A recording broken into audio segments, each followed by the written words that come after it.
Il est 12 heures. Nous sommes samedi 4 janvier. Bonjour et bienvenue aux informations de la mi-journée. Infocité, le journal de l'info de proximité sur la 95.2.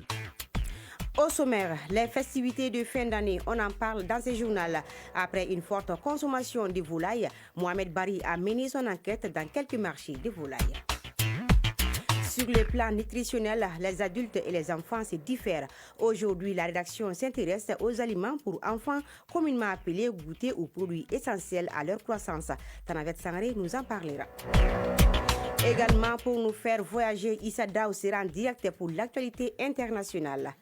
Voilà pour les titres, les détails à suivre. Je suis Aïssata Dit Koumbakani, mise en onde Penandao. Merci de nous suivre. Je le disais tantôt, après les festivités de fin d'année marquées par une forte consommation de volailles, le marché montre aujourd'hui des signes d'essoufflement entre stocks invendus, baisse des prix et laissons attirer. Les acteurs de ces secteurs dressent un bilan complet au micro de Mohamed Bari. Après la fête, le marché de la volaille montre des variations aussi bien au niveau des prix que de la demande. Pendant la période festive, les prix augmentent souvent en raison d'une forte demande. Les vendeurs notent que les consommateurs achètent en grande quantité pour les repas, ce qui peut parfois entraîner une rupture de la volaille. Les vendeurs de l'Afiabougou n'ont pas voulu prendre de risques par rapport à la situation actuelle du pays. Boubacar Sangaré, vendeur. Il y a eu manque de poulet chez nous par rapport aux autres années. On n'a pas pris des risques pour prendre des poulets. Il n'y avait pas de mouvement avant la fête. Bon, au moment qu'on a su que les gens ont besoin de poulet, donc c'était trop tard. On a amené les poulets tardivement. Bon, les gens sont venus acheter les poulets. On a vendu tous les poulets. Abdoulaye Tangara, vendeur. Les difficultés sont relatives à l'augmentation des prix, vu que les fournisseurs ont su que la demande dépasse l'offre. Le marché de la volaille de Hamdalay, quant à lui, a connu bien d'autres réalités. Mais il y avait de la place pour les fidèles clients. Omar Koulibaly, vendeur. Bon, nous n'avons pas eu de difficultés majeures, car chaque année a ses réalités. Je peux dire que ce qui nous a posé problème, c'est le changement de lieu qui a créé des embouteillages. Nous avions des poulets, des pintades, entre autres. Alhamdulillah, nous avons tout vendu. Cette fête a mis en lumière les enjeux du marché de la volaille, un secteur croissant pour l'économie locale, mais qui reste sensible aux fluctuations saisonnières. Du marché des volailles aux friperies, emblème de la mode durable, où vêtements et accessoires connaissent une seconde vie. Parmi les articles les plus prisés, les chaussures occupent une place de choix. Provenant des pays occidentaux, elles constituent un véritable business prospère, satisfaisant ainsi tous les acteurs. Suivant ce reportage de Amnata Alice Guindou.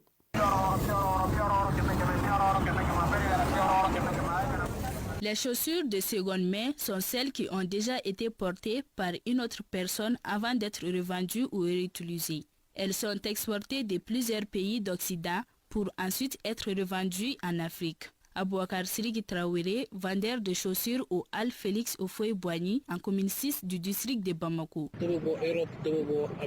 Les chaussures d'occasion viennent des continents européens, américains et des immigrants arabes unis. Mais la meilleure qualité est celle exportée des pays américains. Nous les récupérons à Sougounikura pour nos points de vente. Les profils les plus sollicités sont ceux des enfants et adultes. Les chaussures de casse en bonne qualité durent aussi longtemps que possible. L'achat des chaussures de seconde main permet de favoriser une consommation plus responsable et durable. Ousmane Diara, sportif, a ATT Bougou 759 logements en commune 6 du district de Bamako. Vraiment, je ne peux rien dire sur les chaussures de seconde main. Comme sportif, j'utilisais les chaussures industrielles jusqu'à ce qu'un ami m'oriente vers les chaussures de casse. Et depuis là, je suis devenu un vrai amateur. Seul le problème est que souvent je ne trouve pas ma pointure. Abdoulaye Keita. J'achète des chaussures dans la friperie parce que souvent les chaussures jeunes de la friperie sont des chaussures de bonne qualité. Tu vas trier mais tu vas trouver la bonne qualité. Souvent c'est usé, souvent il faut faire des réparations. Mais moi j'aime ça parce que c'est bon, ça dure. Aïssata Diara, mère de 2 enfants, elle achète rarement les chaussures industrielles. Je préfère les chaussures seconde main aux chaussures industrielles car les chaussures seconde main sont moins chères en plus d'être résistantes. C'est ce que mes enfants portent quand ils vont à l'école, quand ils vont aux jeux de football. Je les achète rarement les chaussures industrielles. C'est uniquement à l'occasion des fêtes que j'achète les chaussures industrielles. Elles sont résistantes. En plus de ça, du côté design, vous allez voir qu'elles ont leurs particularités. En somme, les chaussures de seconde main ne sont pas de simples chaussures. Elles offrent une opportunité de s'affirmer sans pour autant dépenser plus d'argent et elles sont durables. La deuxième chaîne de télévision nationale du Mali, ORTM2, célèbre ses 13 ans depuis le 31 décembre 2024. Elle continue de se distinguer par sa proximité. Pour discuter de son bilan, de ses défis et de ses perspectives, nous avons reçu son directeur, Amadou Kodjo. Voici un extrait de cet entretien animé par Cheikh Oumar Kamara. Et cette année, dans la suite logique des programmes qui ont été proposés en 2024, proposés en 2023, qu'on a renforcés en 2024, alors il y a des nouvelles productions qui vont s'ajouter à notre leitmotiv qui va être ponctualité et efficacité, tout en étant toujours 2 fois plus proche. La grille, donc, à travers, propose des émissions, des magazines par exemple, on aura des émissions, je ne vais pas détailler, parce que c'est aussi une surprise, rencontre d'exception, escapade, parlons de justice, comprendre pour entreprendre, des émissions qu'on a déjà essayées comme Sénékene ou Dankroba. Et les divertissements, on en aura plein, les yeux et les oreilles. Et il y aura le 13-14, le jazz rap, back music, tendance musique, Dankroba Kene ou encore week-end au salon. Et l'autre particularité, ça va être l'émission de télé-réalité que nous allons proposer avec nos partenaires Balamba. Tu sais, Balamba, c'est ce que ça veut dire? Balamba, c'est un mot dogon qui veut dire champion. Champion, ça veut dire on va amener la lutte traditionnelle en version télé-réalité en 2025, né à la Sona sur thème 2. Donc voilà un peu ce qu'on propose et avec aussi un peu de rire, puisque nous proposons avec un de nos partenaires une émission qui va s'appeler Le Tribunal du Rire. C'est une émission humoristique. Voilà, à suivre donc l'intégralité de cet entretien tout à l'heure à 12h30 sur la chaîne 2, une émission réalisée par Cheikh Oumar Kamara. Et c'est ce qui nous amène à faire le tour de l'horizon avec Issa Daou. À présent, le tour d'horizon de l'actualité internationale. Actualité internationale avec vous, Issa Daou, bonjour. Bonjour Aïssata. Issa, tout d'abord, tu nous amènes en Somalie où l'Éthiopie souhaite participer à la mission de soutien et de stabilisation de l'UEA en Somalie. L'Éthiopie a annoncé hier vendredi souhaiter collaborer avec la nouvelle force de l'Union africaine en Somalie pour lutter contre les Shebabs. Cette demande étant exprimée par l'Éthiopie, la Somalie dit vouloir à présent examiner cette proposition d'Addis Abeba de fournir des troupes à la nouvelle force pour continuer la lutte contre les insurgés Shebabs actifs depuis plus de 15 ans. Conflit dans l'est de la RDC, le M23 s'empare d'une localité stratégique dans les territoires de Massissi. Alors que les combats entre l'armée congolaise et le M23 ne cessent de s'intensifier depuis le sommet avorté de Luanda, le 15 décembre 2024, le groupe rebelle a pris le contrôle de la ville de Katal hier. Située à 70 km à l'ouest de Goma, la localité est considérée comme le dernier verrou avant la ville de Massissi, chef-lieu du territoire du même nom. Issa, au Japon, décès à 116 ans de la doyenne de l'humanité. Effectivement, la personne la plus âgée au monde, la japonaise Tomiko Itoka, est décédée à l'âge de 116 ans. Madame Itoka, qui avait 4 enfants et 5 petits-enfants, s'est éteinte le 29 décembre dans la résidence pour personnes âgées où elle résidait depuis 2019. Née le 23 mai 1908, elle avait été identifiée comme la doyenne de l'humanité après le décès en août 2024 de l'Espagnole Maria Brañas Morera à 117 ans. Et voilà, Aïssata, c'était l'essentiel de l'actualité internationale de ce 12 heures. Merci Issa Daou pour ce tour de l'horizon. Retour au Mali pour parler des aliments essentiels à la croissance des enfants, souvent appelés goûters ou des enfants. Ces repas ou produits sont indispensables pour soutenir leur développement et leur permettre de tenir jusqu'au déjeuner ou au dîner. Pour en savoir plus, suivons ce reportage de Tanavet Sangari.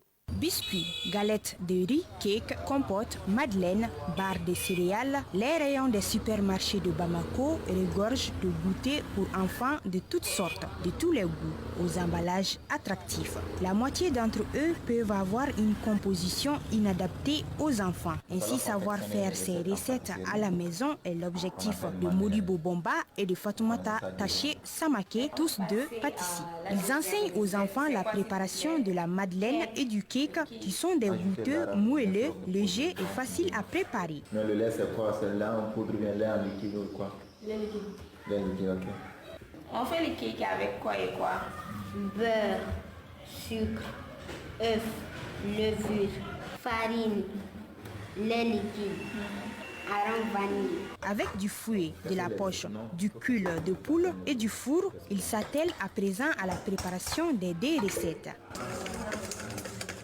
Ces petits gâteaux sont prisés par les enfants à cause de leur goût. Ils ont aussi des histoires et des origines, nous disent les pâtissiers Modibo Bomba et Fatoumata Taché Samaki. C'est pour que les enfants puissent aimer. En plus, aussi, ça arrange les parents. Quand les enfants vont aller à l'école, ils peuvent faire ça à la maison pour amener à l'école. C'est le matin entre 8h à 10h comme ça, parce que c'est quand les enfants aiment ces choses, parce que ce sont des choses sucrées. C'est une recette plus rapide et facile aussi, et délicieuse aussi. Et il y a l'air dedans, il y a le beurre aussi. Le cake vient du mot gâteau en français. C'est un mot en anglais, mais ça veut dire gâteau en français. Le cake a été rapporté à l'Espagne en Angleterre. Le cake, ça permet qu'il résiste un peu avant de manger quelque chose. On peut le préparer 24 heures de moins. Puis pour les laisser reposer au frais, par exemple, dans un réfrigérateur. À l'origine, l'ancien roi de Pologne a aimé la madeleine en 1755. Depuis lors, elle s'est répandue dans le monde. Quant au cake, il serait originaire d'Espagne et fut introduit en Angleterre par Georges Villiers au XVIIe siècle. C'est de cette même façon qu'ils sont adorés par la famille Moumouni, Salim et ses sœurs, Samira et Sakina, qui sont tous des élèves. C'est bon aussi pour les enfants.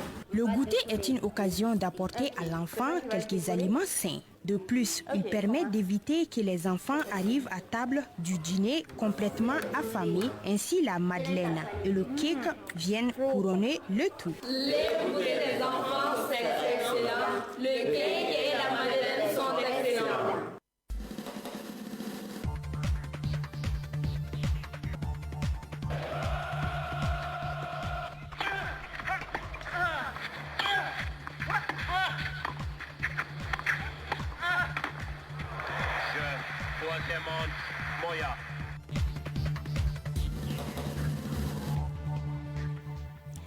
Et cette nouvelle sportive, la 6e journée de la Ligue 1 professionnelle de football débute ce samedi avec le match entre Binga FC et AS Korofina, compétition africaine des clubs de la CAF.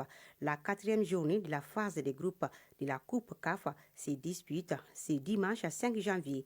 Le stade malien de Bamako reçoit au stade du 26 mars la Renaissance sportive de Berkane du Maroc. En Ligue des champions de la CAF, les Djolibassi est en déplacement en Angola où il joue contre Sagrada Esperanza.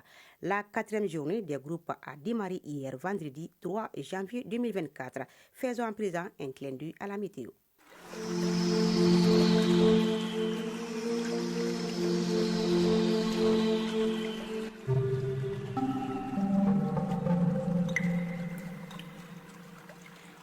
À 12h15, le thermomètre affiche 27 degrés Celsius sur Bamako et environ. Le soleil se couchera à 18h20. Et c'est la fin de cette édition qui vous a été présentée par Aïssata Dit Koumbakane, mise en ligne Badi Touré, mise en onde Penandao, réalisation Mohamed Konaté, coordination éditoriale Seydou Traoré et Jeff Adjara. Grand merci à vous aussi de votre fidélité à la chaîne 2. Bonne suite du programme.